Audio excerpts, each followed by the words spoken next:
Greetings RC fans, Sharky here and welcome back to Sharky's Garage. And today we have got another one of my budget purchases. This one, a 1/14 scale, 4-wheel drive, 2.4 gigahertz drift vehicle, was purchased through AliExpress for a price of £26.63. It is running on a 2S lithium ion battery, and we're going to get into that in a second. Don't forget to do the usual things like comment, subscribe, stick me something interesting down in the comment section, and we'll get into the rest of the content. Let's get into it. So it's a Zuan number 82 or B252 drift racing series, ages 5+, 4-channel RC with a gold motor, CE marked, drift racing series. The box, the other side says the same. It's been a bit battered and bashed during thingy, and I have actually undone it to get the battery out to charge it. And then underneath we can see, it's got 2 sets of tyres because it's got a set of drift tyres. It's got a, it's not the battery that's showing there. That's showing a NiCad battery, and this has actually got a lithium ion 7.2, showing drift racing action. So that's all of that. Let's get it out of the box. Right, let's have a look and see what we got. Well, let's start off with the battery, which is a lithium ion 1200 7.4 with a JST and a balance lead on it, the same as comes with the MN99. So I've got several of these, so that's good.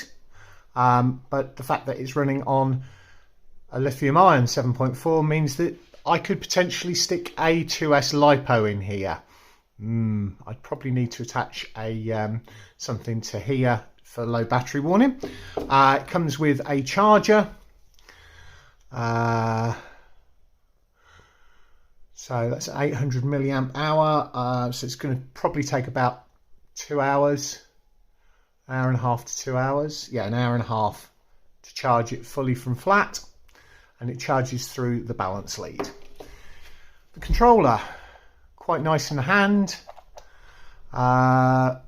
That's a fake there, that's a fake there. It's not clicky, so that's promising that it may be proportional, and that's not clicky either. So it hasn't got steering or servo trim on here. The other thing on this is it takes one of these, so it's a 9-volt battery. Okay, so I need to stick that in there and we'll get that going. We'll deal with that in a second. Let's look at the thing itself, which I think is some sort of knockoff of the Mercedes Blaupunkt thing there, Vodafone as opposed to Vodafone, so they don't get sued. I obviously went for the blue body. There's a surprise. It has got body clips on it, so it can be replaced, can be changed, can be all the rest of it. Plastic spoiler on the rear, which is marked through from behind.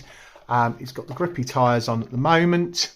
I need to fish out the other ones. And then under here is where the battery will go in a second or two, and the on and off switch. So that's that. I'll fish out, I forgot to take out the other tyres, so we'll just fish those out. Just to show you that the front and rears are different sizes. They're stored in the bottom here, and these are the hard drift tyres. I'm going to leave them in there because it's a good place as any to keep them, and I'm not going to lose them. So they just push on and you pull off the rubber tyres that are on there. I'm going to rent on the rubber tyres for today. I may take it up to the skate park at some point in time with these on. Just to see, there is plenty of room in this battery tray, so you could get a bigger battery in there if you wanted to. Don't forget, folks, always turn your transmitter on first, which I have done, and then turn on your rig, which now has, oh wow, it's got lights in here. That's cool. Right, I'm going to get my coffee mug to sit it on so that we can run it. So there we go. That's...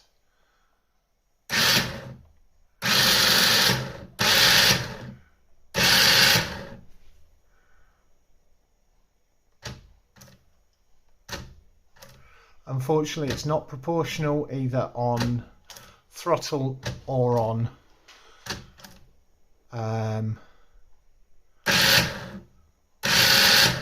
looks like it's got some boost, some power. Right, okay.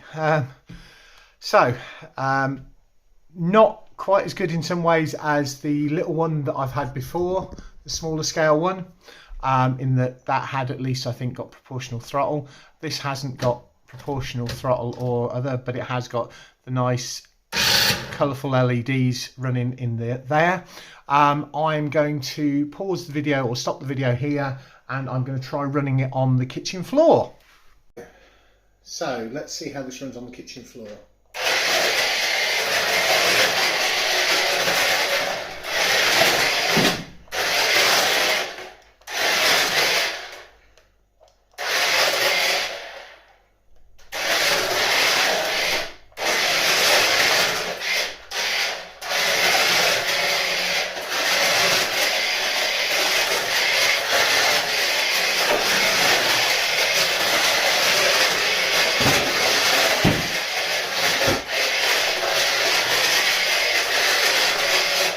So noisy is the answer.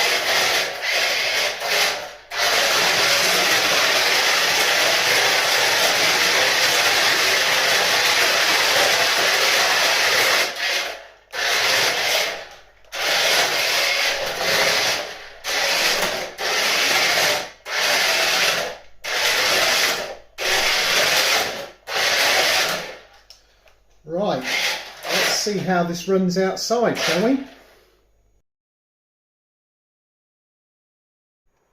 Right, here we go. We're going to run it outside and see how we get on with this.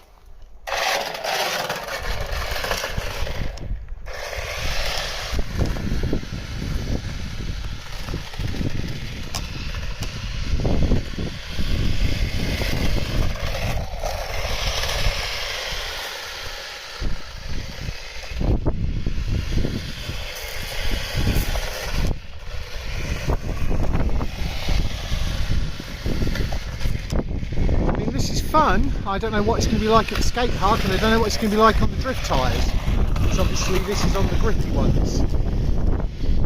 Sorry for the wind noise, everybody.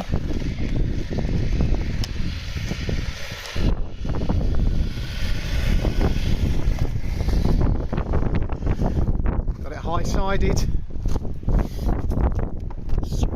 Now the body's nice, the body shell. Some people would probably pay that for the body shell, to be honest.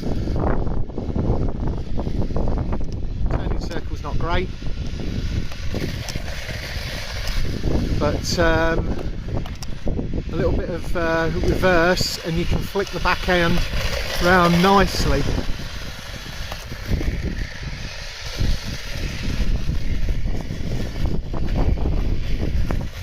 But the lack of any suspension whatsoever is really not helping this.